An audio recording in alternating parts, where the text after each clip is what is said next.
Start करते हैं। पिछले लेक्चर में हम लोग इलेक्ट्रिसिटी का फर्स्ट पार्ट हम लोगों ने कवर किया था और वहां पर चार्ज का कॉन्सेप्ट हम लोगों ने देखा और इलेक्ट्रिक पोटेंशियल डिफरेंस का कॉन्सेप्ट देखा और करंट इलेक्ट्रिसिटी यानी कि इलेक्ट्रिक करंट का कॉन्सेप्ट को देखा था हम लोगों ने। और बहुत काफी कुछ हम लोगों ने जो हमारा फ्री इलेक्ट्रॉन का मूवमेंट का कॉन्सेप्ट देखा था, वहीं से इलेक्ट्रिसिटी की ओरिजिन होती है। अब आते हैं हम कुछ बातों को थोड़ा सा आपके साथ डिस्कस कर लें, शेयर कर लें कि आज का जो हमारा टॉपिक है ये है कि how to get a continuous flow of electric current. उसके बाद अगला पॉइंट आएगा डायरेक्शन ऑफ इलेक्ट्रिक करंट, फिर electric circuit diagram and Ohm's law. Basically यही हमारे ये तीन मेन आज के टॉपिक है। इस टॉपिक को हम इसलिए आपके साथ कनेक्ट कर रहे हैं कि कल तो मैंने इसको कराया था, डिस्कस किया था, लेकिन आज फिर हम लोग थोड़ा सा इसको लेके चलते हैं क्योंकि बिना इसके हमारा काम हो नहीं पाएगा। तो चलिए स्टार्ट करते हैं। पहला टॉपिक हमने लिया कि how to get a continuous flow of electric current. तो यहां से एक सिंपल आंसर है, to get a continuous flow of electric current we require battery और सेल। अब बात यह आती है कि बैटरी और सेल की हमें रिक्वायरमेंट होती है कॉन्टिन्यूअस फ्लो के लिए, और आप सभी लोग जानते हैं। देखिए मैंने आपसे एक बात कल भी मैंने बोली थी और आज भी मैं आपसे फिर अगेन रिपीट कर रहा हूं, और ये वर्ड बहुत इंपॉर्टेंट है, ध्यान रखिएगा कि किसी भी क्वेश्चन को एक आपके अंदर वो जिज्ञासा होनी चाहिए जो आप समझने के लिए आप बिल्कुल फ्री हो, आप थोड़ा समझने की कोशिश करिएगा। तो चलिए उसी बात को हम लेके आते हैं। हमारी बात आई थी ये कि मान लीजिए ये कोई वायर है, ठीक है, और इस वायर में हमारे पास फ्री इलेक्ट्रॉन है ऑलरेडी, क्योंकि ये मेटल है। मेटल की खासियत होती है कि उसके पास फ्री इलेक्ट्रॉन्स होते हैं और बहुत ज्यादा होते हैं। ये वायर है और ये हमारी बैटरी है, ठीक है। इन दोनों चीजों में बहुत इंपॉर्टेंट चीज क्या है कि वायर के अंदर फ्री इलेक्ट्रॉन है और इस बैटरी के अंदर वो पोटेंशियल है जो इस फ्री इलेक्ट्रॉन को मूव करा सकती है। और ये मेरे ऊपर डिपेंड करता है कि हम बैटरी कितनी वोल्ट की लेते हैं। मैं कम भी कर सकता हूं, ज्यादा भी कर सकता हूं। तो बात आती है ये बड़ा अजीब, हमारे दोनों अलग अलग पढ़े हैं, तब तक ये कुछ भी कंस्ट्रक्टिव काम नहीं कर पाएंगे। जैसे मैं आपसे बोलूं कि आपकी कॉपी है और आपका पेन है, ये दोनों मिल जाते हैं तो एक इतिहास लिख डालते हैं, ठीक है। बल्कि मैं आपसे कहूं कि आपका वर्तमान जो आप लिखेंगे वो आगे चल के बहुत अच्छा मतलब हो जाएगा, धीरे धीरे बाकी लोग भी उसको फॉलो करने लगेंगे। तो वही हमने बोला कि अगर इंडिविजुअल कॉपी को देखा जाए और इंडिविजुअल पेन को देखा जाए तो दोनों को मिलाया जाएगा तभी वो ताकत आती है। बिल्कुल सेम वही चीज है। ये हमारा वायर और ये हमारी बैटरी। मैंने क्या किया कि इस बैटरी को मैंने जोड़ दिया, थोड़ा सा ध्यान रखिएगा, ये सेल है और ये हमारी बैटरी है। मतलब कई सारे सेल को अगर हम जोड़ देते हैं तो बैटरी बनती है, राइट। तो ये हम बैटरी ले लेते हैं, मैंने जोड़ दिया, और ये बैटरी से क्या होता है कि ये इलेक्ट्रॉन का मूवमेंट चालू हो जाता है। मतलब इलेक्ट्रॉन कहां की ओर भागेंगे, ये निगेटिव है तो कहां पर आएंगे बच्चों, पॉजिटिव प्लेट की तरफ। और ये पॉजिटिव प्लेट की तरफ जैसे आएंगे करंट का फ्लो डायरेक्शन इस तरीके से चालू हो जाएगा, ठीक है। तो बात, क्वेश्चन आपका आंसर इसी बात पे निर्भर है कि continuous flow of electric current के लिए हमें किस चीज की रिक्वायरमेंट होती है, तो बैटरी और सेल की। बैटरी और सेल का काम क्या होता है, तो आप बोलोगे पोटेंशियल डिफरेंस को जनरेट करना।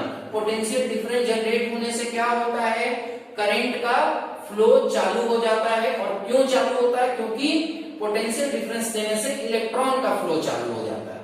इलेक्ट्रॉन का फ्लो कहां से जाता है, ये माइनस है तो ये कहां जाएगा, प्लस की ओर, और करंट कहां जाएगा, माइनस से प्लस, इस डायरेक्शन में।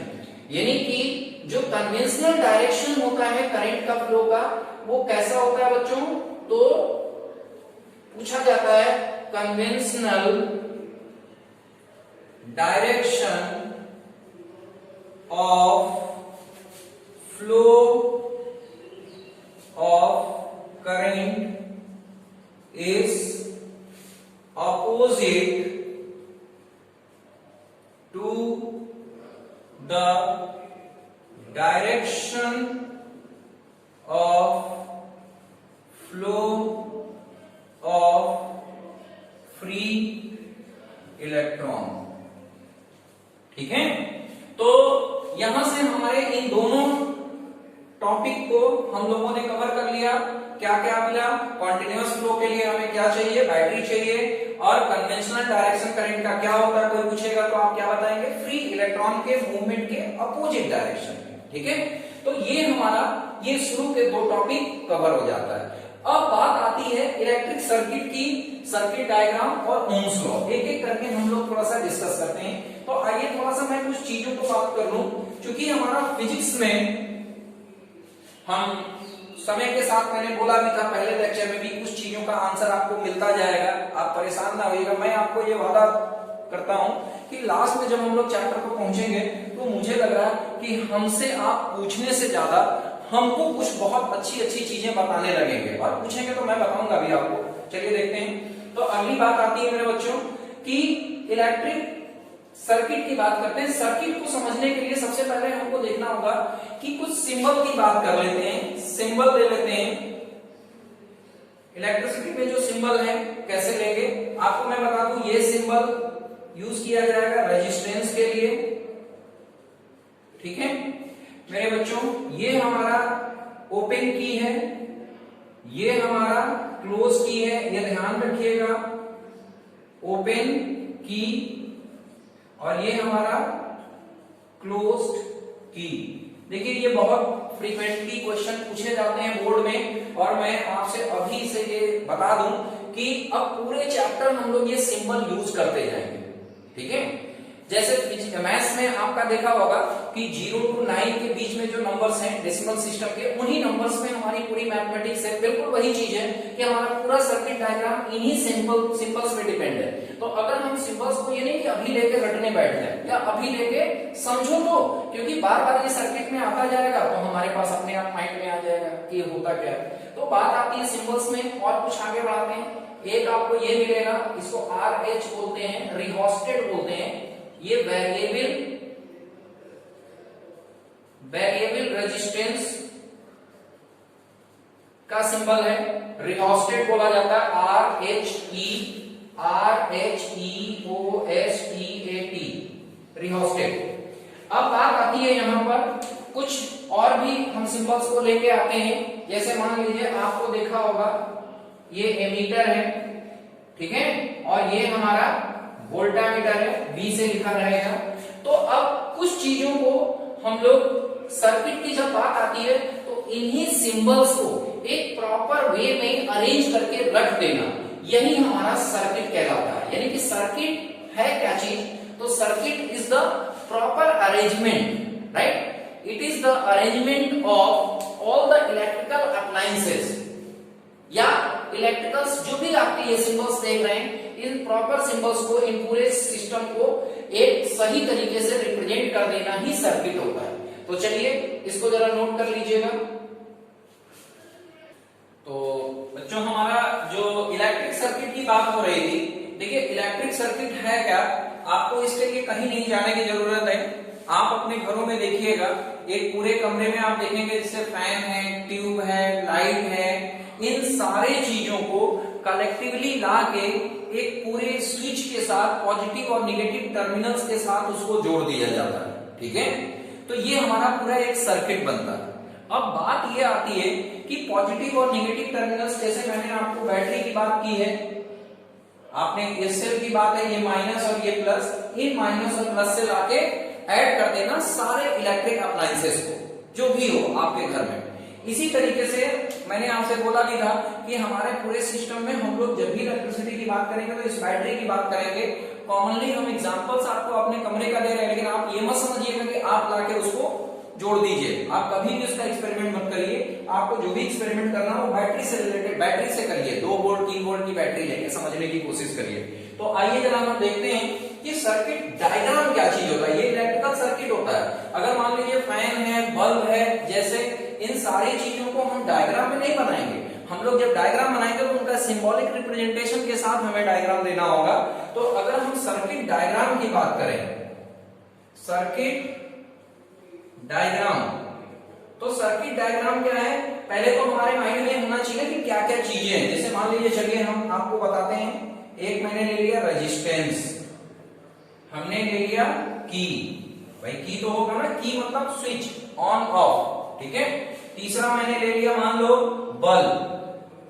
आप ध्यान रखिए जितने भी इलेक्ट्रिक अप्लायंसेस रहते हैं ये रेजिस्टेंस का काम करते हैं, ये आप इससे डिनोट करेंगे। एमीटर और वोल्टा मीटर, राइट। और कोई चीज छूट रही हो तो आप बता दीजिए, कोई बात नहीं। चलिए इसमें से लेकर देखते हैं, धीरे धीरे हम लोग और भी सीखेंगे। अब बात आती है कि कैसे सर्किट बनेगा, इन अप्लायंसेस को जोड़ना है। तो इन अप्लायंसेस को जोड़ेंगे और जब हम डायग्राम बनाएंगे तो वो सर्किट डायग्राम कहलाएगा। अब सर्किट डायग्राम का क्या है मैं आपको बताऊं। जैसे मान लीजिए ये रेजिस्टेंस है, तो रेजिस्टेंस मतलब बल्ब, ठीक है। अब हमें दूसरी चीज क्या लेनी है, की लेनी है हमने। अच्छा हाँ, एक चीज और इसमें ले लेंगे, बैटरी। भाई बैटरी तो लेंगे ना, तभी तो वही तो करंट देगा, अरे पोटेंशियल डिफरेंस जनरेट करेगा जिससे फ्री इलेक्ट्रॉन मूव होंगे, ठीक है। ये हो गया। अब बात आती है कि इनके साथ हमें की लेना है। अब की ओपन और क्लोज सारी चीजें, अगर ये ओपन है तो सर्किट में कुछ भी नहीं होगा, क्लोज है तो ही सर्किट में पूरा करंट फ्लो होगा। ये आप भी जानते हैं कि अगर जिस समय आपका स्विच ऑफ होगा तो हमारी लाइट ऑफ होगी, ऑन करेंगे तभी लाइट जलेगी। तो चलिए इसका डिस्कशन अभी हम करते हैं। उसके बाद बात आती है, देखिए रेजिस्टेंस मिल गया आपको, बल्ब बिल्कुल वही चीज है, रेजिस्टेंस आपको दे रहा। एमीटर, एमीटर मेरे प्यारे बच्चों आपको मालूम होना चाहिए सीरीज में जुड़ेगा। तो सीरीज में जुड़ने का मतलब इस पूरे पाथ पे ये कहीं भी जुड़ेगा, ध्यान रखिएगा। उसके बाद बात आती है वोल्टामीटर। वोल्टामीटर हमेशा अप्लायंस जो भी आपका होगा उसके साथ पैरेलल जुड़ता है। उसके बाद कुछ भी बच जाता है इसमें, नहीं बचता। अब हम इस की बात की, देखिए ये ओपन की को शो कर रहा है और यहीं पे अगर हम ये ले लें तो क्लोज की शो करेगा। एक और इसका की का एक ऑप्शन है, देखिए टैब की जो आप लोग घरों में देखते हैं ऐसे है, ये ओपन है और यही की को अगर हम ऐसे चिपका देते हैं इससे तो ये क्लोज की हो जाता है। तो वो सिंबल आपके ऊपर डिपेंड करता है कि कौन टैब की ले रहे हैं, किस तरीके से ओपन क्लोज जो भी बोला जाए वैसे आप दिखा दीजिए। तो ये पूरा के पूरा जो सिस्टम आप देख रहे हैं ना, ये प्यारा सा मासूम सा बिल्कुल आप लोग जैसा ही दिख रहा होगा। तो ये जो भी दिख रहा है इस पूरे सिस्टम को हम लोग क्या बोलते हैं बच्चों, सर्किट डायग्राम। डायग्राम ये बिल्कुल आपको सिंबॉलिक रिप्रेजेंटेशन हो गया, इसमें सब कुछ समझ में आ गया, सारी चीजें समझ में आ गई कि कहां पर एमीटर है, कहां पर वोल्टामीटर है, कहां पर बैटरी है, कहां पर की है, कहां पर रेजिस्टेंस है, सब कुछ समझ में आ गया। तो ये पूरा सर्किट डायग्राम है। आपसे ये क्वेश्चन पूछ सकते हैं कि ये सारी चीजें दे दें कैसे जोड़ेंगे। देखिए मेरे बच्चों मैं आपको बता दूं यहाँ पर मिस्टेक्स क्या होती हैं, गलतियों पे हमें सबसे ज्यादा ध्यान देना चाहिए, क्योंकि अगर हम अपनी गलतियों को डे बाय डे अगर सुधार लेते हैं तो मेरे हिसाब से मुझसे बेटर कोई नहीं है। क्योंकि आप लोग भी अपने इस पूरे सिस्टम में आप ये जरूर लेके चलिएगा कि जो गलती हम आज करें उसको कल सुधार लें। तो यहाँ पर गलती आप क्या करते हो मैं बता दूं बच्चों, मैं मार्क कर दूं थोड़ा सा कि इसी फिगर को कोई बच्चा आप यूं बना देते हो, ये एमीटर है, ये हमारी बैटरी है, ये हमारी की है और ये हमारा वोल्टामीटर है। बस ये फिगर हमारा पूरा का पूरा गलत इसलिए हो गया कि वोल्टामीटर सीरीज में आपने जोड़ दिया जबकि वोल्टामीटर पैरेलल में जोड़ता है। तो ये हमारा सही फिगर है। तो चलिए एनसीईआरटी के बुक्स में आप देखोगे क्वेश्चंस मिलेंगे। क्वेश्चन एक पहला तो यही है, व्हाट इज इलेक्ट्रिकल सर्किट या व्हाट इज सर्किट डायग्राम। तो सर्किट डायग्राम क्या है, सिंबॉलिक रिप्रेजेंटेशन आप बना के भी दिखा दोगे कि रेजिस्टेंस की, बल्ब, एमीटर, वोल्टामीटर, बैटरी, इन सबको कैसे जोड़ना है। आपको क्वेश्चन ये भी दे सकते हैं कि आपको दो बल्ब है, एक फैन है, इस तरीके से बैटरी है, की है, एमीटर है, वोल्टामीटर है, आपको जोड़ के एक सर्किट बनाना है। तो चलिए देखते हैं, छोटा सा एग्जांपल लेते हैं। देखिए दो बल्ब है या दो ट्यूबलाइट है, अगर उससे बनाना हो तो हम कैसे बनाएंगे पूरे सर्किट को, जरा देखिए। अगर दो बल्ब हैं तो क्या करेंगे मेरे बच्चों, उनको ये भी देखना होगा कि वो कैसे जुड़े हैं, सीरीज में जुड़े हैं कि पैरेलल में जुड़े हैं। जैसे मान लीजिए बल्ब का मतलब ये चीज, दो रेजिस्टेंस आप दिखा दीजिए, अगर सीरीज में जुड़े हैं तो सीरीज में दिखा दीजिए। और मान लीजिए एमीटर जुड़ा हो, ये एमीटर जोड़ दिया आपने। उसके बाद उन्होंने बोला बैटरी है 6 वोल्ट की, मान लो 6 वोल्ट आपने दिखा दिया। एक क्लोज की है, फिर यहां पर एक इन्होंने और दे दिया रिहोस्टेट है। तो रिहोस्टेट का रिप्रेजेंटेशन ये होता है, ये ध्यान रखिएगा, RH। देखिए रिहोस्टेट के साथ क्या है कि ये वेरिएबल रेजिस्टेंस देता है। वेरिएबल रेजिस्टेंस का मतलब रेजिस्टेंस कि अब इस सर्किट में जितना हमको रेजिस्टेंस बढ़ाना है, घटाना है, बढ़ा लेंगे, घटा लेंगे, और रेजिस्टेंस पे ही हमारा करंट डिपेंड करता है। अगला हमारा टॉपिक आने जा रहा है ये ओम्स लॉ।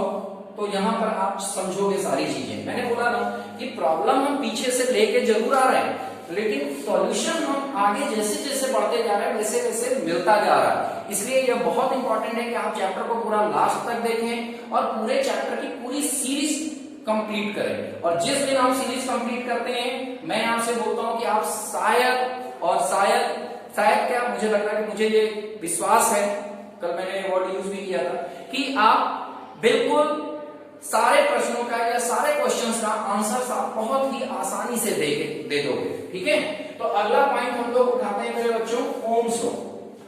ठीक है, ओम्स लॉ के साथ थोड़ा सा एंजॉय करिएगा, क्योंकि इसलिए एंजॉय करने का है कि काफी मजा आता है इसको बोलने में ही, बल्कि दिन में 2 बार 3 बार 4 बार 5 बार क्या, आप जब जब टाइम मिले तब तक बोलते रहिए। ठीक है, ओम्स लॉ। बात ये आती है कि ये वर्ड अपने आप में ही बड़ा इंटरेस्टिंग है, आप बोल के देखिएगा, अच्छा लगता है। ओम्स लॉ, तो देखिए ओम्स लॉ है क्या चीज, ये बात आती है, बहुत इंपॉर्टेंट क्वेश्चन यहां से बनता है कि ओम्स लॉ है क्या चीज। तो पहला वर्ड इसमें हम लोग स्टार्ट करते हैं, keeping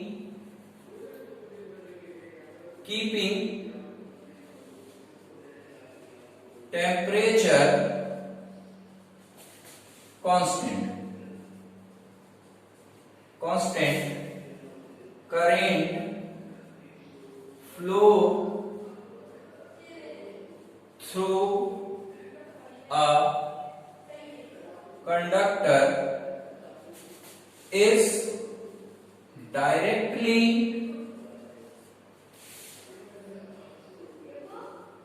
proportional to the potential difference across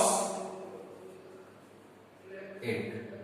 देखिए ये ओम्स ने अपने लॉ में बोला कि keeping temperature constant current flow through a conductor is directly proportional to potential difference across it. किसी बुक में ये फिजिकल कंडीशन कांस्टेंट लिखा होगा, यहाँ पर कीपिंग टेम्परेचर कांस्टेंट जहां हम देख रहे हैं ना, ये इंपॉर्टेंट वर्ड्स है, इसके साथ आप कोई कंप्रोमाइज नहीं करेंगे। अगर ये आप नहीं लिखते हैं तो आप मान के चलिए कि आपके साथ कुछ ऐसा ही इंसाफ होगा। जैसे मान लीजिए आप इमेजिन करिएगा थोड़ा सा, मैं आपसे बार बार बोलता हूँ कि क्लास के अंदर ही रहने में मजा आता है, मैं मानता हूँ, लेकिन बाहर भी जाइएगा थोड़ा, कि आपके अगर 10 मार्क्स का पेपर हुआ और गलती से एग्जामिनर ने 1 देना भूल गया, तो आप समझ सकते हैं आपके कितने नंबर मिले। आपको नहीं समझ में आ रहा, मैं फिर एक एग्जांपल दे दूं। 10 मार्क्स का पेपर है और आपने पूरे सही किए, 10 मिलना चाहिए, लेकिन वो गलती से 1 लिखना भूल गया, तो बिल्कुल वही इस चीज का इंपॉर्टेंस है, मतलब कीपिंग टेम्परेचर कांस्टेंट। अगर आप नहीं लिखते हैं तो ये मान लीजिए 10 मार्क्स का क्वेश्चन है, तो वो गलती से 1 देना भूल जाएगा, लेकिन मिलेगा क्या आपको 0। ठीक है, तो ये जरूर लिखिएगा, कीपिंग टेम्परेचर कांस्टेंट या कीपिंग फिजिकल कंडीशन कांस्टेंट, क्योंकि फिजिकल कंडीशन में 3 चीजें आ जाती है, टेम्परेचर, प्रेशर और कंसंट्रेशन, तो वो सब कुछ उसमें आ जाएगा। ठीक है, तो बात को जरा समझते हैं कि ये ओम्स लॉ है क्या, ये पूरी कहानी को जरा देखते हैं। तो मेरे बच्चों, आपको मालूम है कोई भी कंडक्टर है, कुछ भी बहुत बड़ी बात नहीं है, आप घबराइएगा मत, क्योंकि जो भी नए वर्ड्स आ रहे हैं उससे आपको खेलना है। Play with the new words which are comes in this Ohm's law. देखते हैं तो क्या था हमारी कहानी। फिर वही बार बार आप लोग सोच रहे होंगे, ये मैं बार बार इसलिए रिपीट करता हूं कि इस पूरी कहानी के तह तक आप नहीं जाओगे तो आप मार्क्स ला दोगे, आंसर लिख दोगे, लेकिन आप मजा नहीं आएगा और आप लास्ट में उस पोजीशन पे नहीं आ पाओगे जहां पर हमने आपसे वादा किया है पहुंचाने का, कि आपको हमें वहां पे चाहिए कि जहां पर आप हमें समझाने लगो। तो वही बात है। देखिए ये क्या होता है कि ये जो फ्री इलेक्ट्रॉन है ये कंडक्ट करता है और यहां पर ये वोल्टेज देता है बैटरी, ये सब लोग सहमत हैं इससे। तो ये जो वोल्टेज आप जितना दोगे उतना ही करंट डेवलप होगा, इसमें कोई बहुत बड़ी बात नहीं है। लेकिन ओम्स लॉ ने इस चीज को सिस्टमैटिक बोला है, इसलिए आप इनको रिस्पेक्ट करिए, इस लॉ को लिखिए, इसको आएगा ये पक्का मैं बता रहा हूं। और यही लॉ क्या कहना है कि जो करंट इस वायर में जनरेट होगा, जितना करंट फ्लो होगा इस पूरे वायर में, वो किसके प्रोपोर्शनल होगा, V के। और ये आप भी जानते हैं कि V पे फ्लो होगा। मैंने बोल दिया था कि इस पूरे इलेक्ट्रॉन, फ्री इलेक्ट्रॉन का मूवमेंट की चाबी किसके पास है, इस बैटरी के पास। जितना आप वोल्टेज देना चाहो उसके अकॉर्डिंग ये मूव करने लगेगा। तो इसको हम ऐसे भी लिख सकते हैं V is proportional to I। और आप जानते हैं इन मैथमेटिक्स ये एक प्रोपोर्शनलिटी का साइन होता है। इस प्रोपोर्शनलिटी का मतलब ये है कि जैसे जैसे वोल्टेज बढ़ाओगे वैसे वैसे करंट बढ़ेगा। लेकिन जब ये साइन हटा के हम मैथमेटिकल कुछ इक्वल टू का साइन यूज करते हैं तो एक कांस्टेंट लगता है, और वो कांस्टेंट यहां पर क्या है, R है। वो कांस्टेंट यहां पे क्या है, R है। R is a constant which is called resistance of the wire। यानी कि ये क्या है, R रेजिस्टेंस है। और किसका रेजिस्टेंस है, उस वायर का, जिस वायर में करंट फ्लो हो रही है। अब बात आती होगी बच्चों, आपके माइंड में एक चीज आ गया होगा, मैंने बोला था इस चैप्टर के, इस टॉपिक के स्टार्टिंग में कि जो नए वर्ड्स आए उसके साथ थोड़ा सा एंजॉय करिए, खेलिए, समझिए। अब आप समझिए कि ये R है क्या चीज। R रेजिस्टेंस है, और रेजिस्टेंस क्या करता है, एक तरीके से करंट को फ्लो में ये क्या करता है, बैरियर का काम करता है, रुकावट पैदा करता है। मतलब करंट फ्लो हो ये चाहता नहीं है, ठीक है। मतलब करंट के फ्लो में क्या करता है, ये काम रुकावट डालता है, बैरियर का काम करता है। अब प्रॉब्लम आती है कि यहां से क्वेश्चन बहुत सारे पॉइंट्स पे पूछे जाते हैं। पहला पॉइंट तो यही पूछा गया कि रेजिस्टेंस है क्या। तो न्यूमेरिकली अगर हम मैथमेटिकली बात करें, मैथमेटिकली, या आपकी बुक में हो सकता है न्यूमेरिकली लिखा हो, न्यूमेरिकली, तो R क्या मिल गया मेरे बच्चों, V और I। लेकिन एक्चुअल में रेजिस्टेंस क्या है ये समझना जरूरी है। समझना इसलिए जरूरी है रेजिस्टेंस कि ये रेजिस्टेंस की अगली कहानी आपको बिना इसके जाने आप फिर प्रॉब्लम में फंस जाएंगे। तो आप समझ लीजिएगा कि रेजिस्टेंस का मतलब है कि इस वायर में जो फ्री इलेक्ट्रॉन मूव कर रहे हैं ना, ये स्मूथली मूव करता है। अगर ये थोड़ा सा भी इसमें करंट को फ्लो होने में रुकावट डाल रहे हैं तो वही चीज हमारी रेजिस्टेंस है। और ये मैं अगले टॉपिक पे डिपेंड करूंगा कि रेजिस्टेंस किन किन फैक्टर्स पे डिपेंड करता है। मैथमेटिकली तो आपने V और I का रेशियो निकाल दिया, लेकिन फिजिकली ये क्या होता है, फिजिकली किन किन चीजों पे डिपेंड करता है, इसके लिए आपको थोड़ा सा अपने क्लास के अंदर रहते हुए हमारे इस फिगर को देखना होगा। इन फिगर्स को देखिए मेरे बच्चों, ठीक है। आप देख रहे होंगे इन फिगर्स को, आप बिल्कुल फिगर्स को देखिएगा।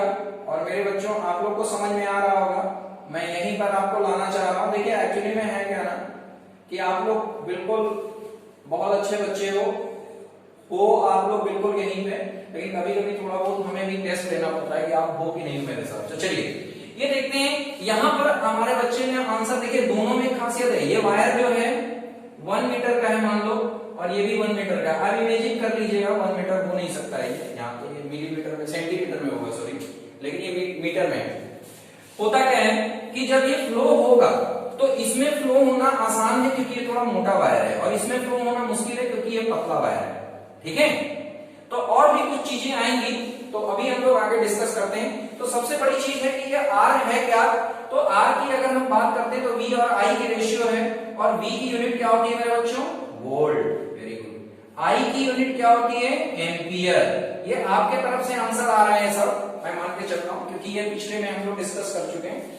और ये वोल्ट अपॉन एम्पियर, ठीक है, यही चीज हमारी क्या कहलाती है, ओम।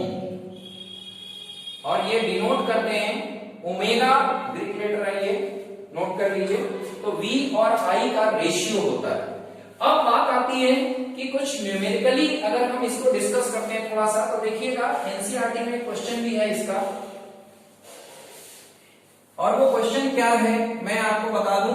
क्वेश्चन को समझने के लिए मेरे प्यारे बच्चों थोड़ा सा हम आपको फॉर्मूला का हेल्प लेंगे कि R = V अपॉन I हो गया, SI यूनिट ऑफ रेजिस्टेंस ओम, और डिनोट करेंगे ओमेगा से, राइट। और ओम है क्या, V और I का रेशियो है। अब बात आती है यहां पर कि अगर हम आपसे बोले कि यहां से हमको ये दिख रहा है कि रेजिस्टेंस किसके प्रोपोर्शनल है, V के, और रेजिस्टेंस किसके प्रोपोर्शनल है, इनवर्सली प्रोपोर्शनल I के।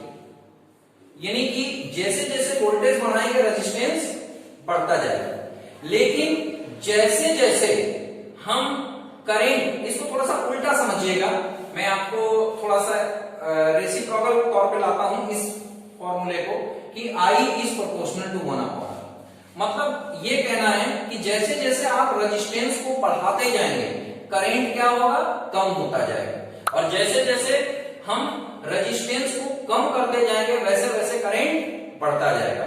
इस फॉर्मूले से बेस्ड एक क्वेश्चन है आपका एनसीईआरटी में, मैं उसको डिस्कस करूंगा, और मुझे एग्जैक्ट मैं अगले सेशन में उसको लेके आऊंगा क्वेश्चन को।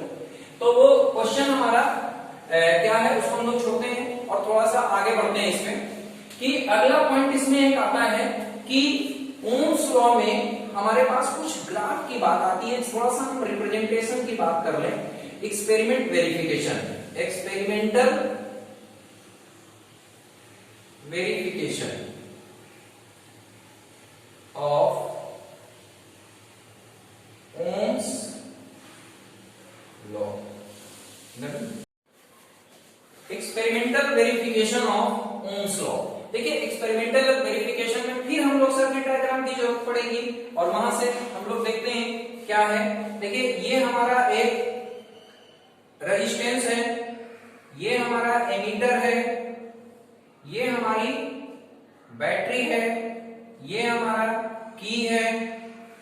यहां से हमें वेरिएबल रेजिस्टेंस चाहिए तो हमने रियोस्टेट लगा लिया, और यहां पर हमने वोल्टामीटर लगा दिया। और मेरे बच्चों आप लोग को मालूम होगा कि जो एमीटर होता है उसका काम क्या होता है, करंट को मेजर करना, और वोल्टामीटर का काम होता है पोटेंशियल डिफरेंस को मेजर करना, वोल्टेज को मेजर करना। और रेजिस्टेंस के पैरेलल में वोल्टामीटर लगता है और सीरीज में एमीटर लगता है। ये क्वेश्चन एक आता है कि एमीटर को पैरेलल में सीरीज में क्यों जोड़ते हैं, वोल्टामीटर को पैरेलल में, मैं पिछले लेक्चर में डिस्कस भी कर चुका हूं। तो चलिए देखते हैं जरा। बात आती है ये चीज कि हमारे पास ये वेरिएबल रेजिस्टेंस का सोर्स है, तो हमने क्या किया, एक टेबल बना लिया, ठीक है, और उस टेबल में हमने V लिया और I लिया, ठीक है। और आप ध्यान रखिएगा ओम्स लॉ में ये formula R = V upon I, ठीक है।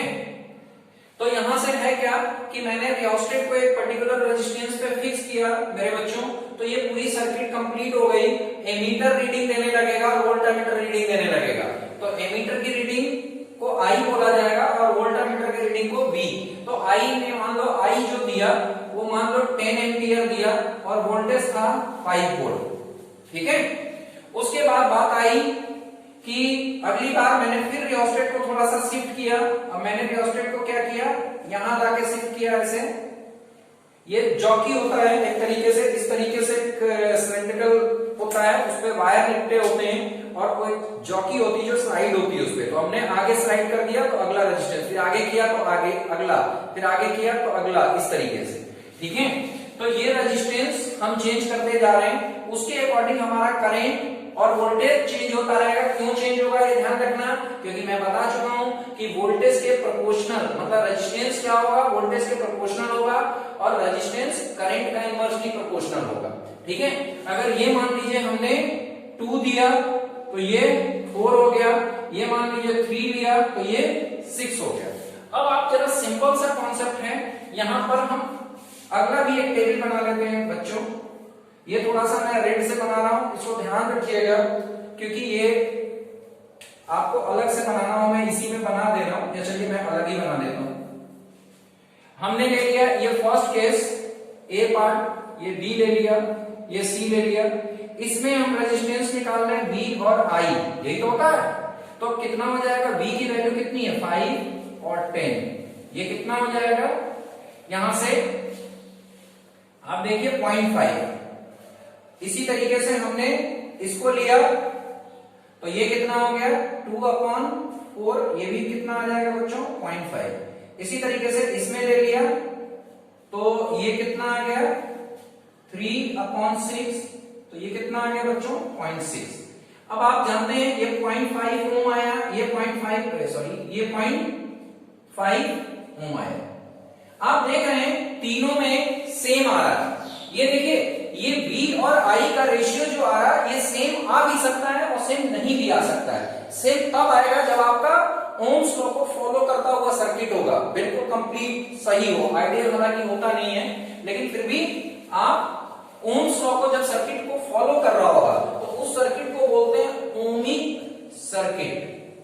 और उस समय जब हम V और I में ग्राफ ड्रॉ करते हैं, जब आप V ले लीजिए और I ले लीजिए और V और I में ग्राफ ड्रॉ करेंगे तो ये स्ट्रेट लाइन आएगी। लेकिन अगर नॉन ओमिक सर्किट हुआ, नॉन ओमिक सर्किट यानी कि वो सर्किट जो ओम्स लॉ को फॉलो नहीं कर रही है वो नॉन ओमिक सर्किट होगा, तो उस कंडीशन में V और I का जो ग्राफ होगा वो हमारा कैसा होगा, इस तरीके से कर्ड लाइन होगा।